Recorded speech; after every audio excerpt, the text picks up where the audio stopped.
So for my final presentation, I've decided to share with you what I've learned in this LMS course through a screencast. I have chosen to work with Moodle because I already had a Moodle site going, but mostly all I had on there were vocabulary connections to Quizlet so kids could work on their German vocabulary at their own free will. This week I learned in Moodle to upload a calendar from Google Docs. I really like it. I think the kids can see their homework assignments.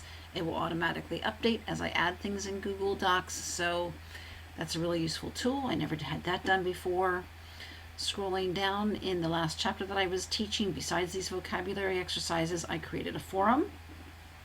I had done this once before years ago and wasn't really quite sure how I liked it or if I would use it again. I created a question around camping. Students had to post their opinions and respond. I got lots of students respond, not everybody, but a lot.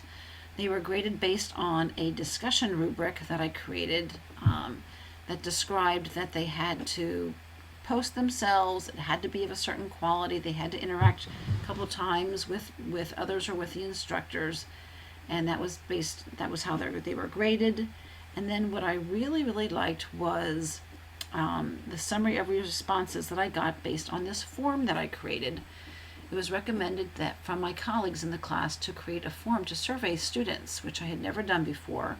I created one, embedded it in the course, and asked for their student responses on the discussion. I thought this form and the summary of responses was especially helpful. They gave me lots of reasons why they did or they didn't like discussing things online. The results showed that 71% of the students that participated preferred a face-to-face discussion in class.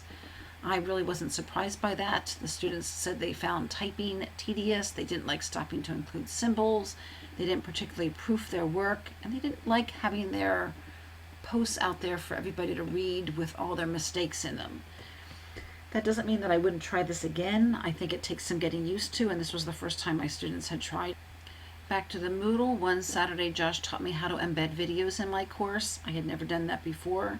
This is the same link. It used to be just a URL link, but he showed me how to actually embed the video. I think that's visually a lot more pleasing, and if kids are on here, they're going to click on that video sooner than they're going to click on that link right there. So that was a good idea. In my current chapter that I'm teaching, this chapter 8, the newest thing here is that I included a screencast, something new I tried to describe. This one describes a grammar topic of the chapter, and I haven't told the kids about it yet, but plan to do so this week. I think it'll be most useful for kids that were absent. Of course, kids that didn't get it can go back and look at it a second time, but to not have to teach that after school at a stressful time when I'm trying to help other kids is going to be a big benefit. Also new to this chapter is a practice quiz in Moodle. I always used to upload practice quizzes via Kia and include the links here in Moodle, but this time I'm doing it through Moodle, making a practice quiz. What I particularly seem to like about this, even though I feel limited in the kind of questions I can create, and it's difficult in a foreign language because I don't ever give a multiple choice or this kind of quiz, I do like the fact that the students, if I were to do multiple choice, they would select an answer and they would have immediate feedback based on their answer. I can include an explanation why that answer is wrong. If they take the time, they could really learn something through that. And then finally, the last thing that I probably did to my Moodle site was include these checkboxes so students can judge their progress in the chapter and see how far along they've gone and how much time they've invested in the course. Aside from Moodle, what I really found useful was learning my way around Google Drive. I had never done this before. Josh explained it well. We learned how to make documents, how to share it with people. I had never done that. I uploaded all of my documents and my files on here so that I can update them here and have them automatically updated in Moodle, which I find to be genius. So I will be using this quite a bit, I believe, in the future. I joined communities in Google+, so I feel like I'm linked in with people and connected. I'm not quite sure how often I'll go here and do that based on time constraints, but we'll see. I got on Twitter and made an account Again, I'm following a couple educational sites, but again, how often I use that is still up in the air, and well, I'm not convinced, but we'll see. I did find it interesting to join Pinterest. I had never done that before, but started collecting a lot of things that I can just use as class warm-ups and class openers, as a way to use and connect with the chapters that we're learning. That seemed kind of fun to me.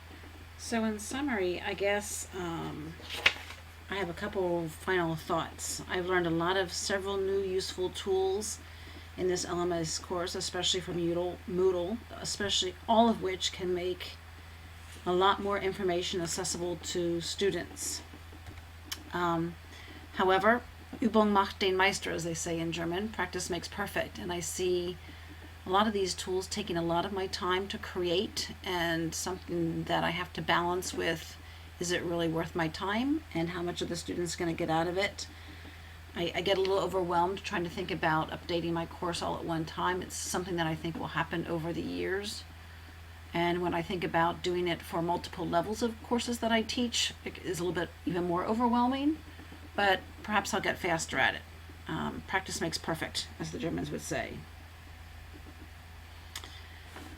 There's two thoughts that I have that I'm dwelling with, and I sort of can't get out of my mind since taking this course.